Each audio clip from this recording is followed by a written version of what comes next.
ისევე როგორც ჰამასი გვესროდა სკოლებიდან, საავადმყოფოებიდან, ეკლესიებიდან და მეჩეთებიდან, იგივე ხდება ლიბანში ჰეზბოლას მხრიდან. და ეს ნამდვილად მოგვიყვანს იმ ყველაზე დიდ პრობლემასთან, რომელსაც ახლა ვაწყდებით. მათ უკრაინისა და რუსეთის ომიდან გადაიღეს დრონების ტექნოლოგია, რომელიც ოპტიკურ ბოჭკოვანი კაბელებით იმართება. და ისინი ძალიან საშიშები არიან, რადგან შეუძლიათ ძალიან დაბლა ფრენა და მათ უზარმაზარი განადგურება გამოიწვიეს. ჩვენ ვერ მივიღებთ იმას, რომ ეს გაგრძელდეს.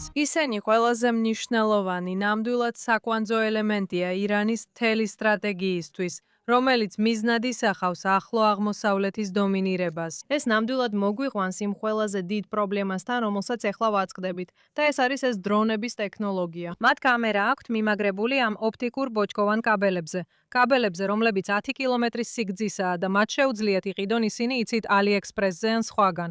რეალურად შეგიძლიათ იყიდოთ ისინი.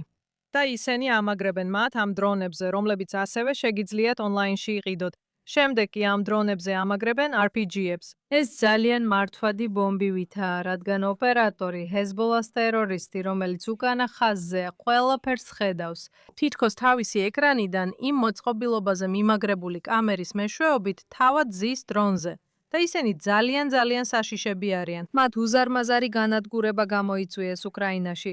ვუყურებდი მათ ვიდეოებს. თუ უბრალოდ მოძებნით უკრაინის ოპტიკურ ბოჭკოვან დრონებს, ნახავთ, რომ ახლა აქვთ მთელი ტერიტორიები, რომლებიც დაუკაცრებელია 20 კილომეტრი, 30 კილომეტრის სიგრძეზე და სიგანეზე და ისინი სავსეა ოპტიკურ ბოჭკოვანი კაბელებით. სავსეა, თითქმის ისე, როგორც სიმინდის ხანაში.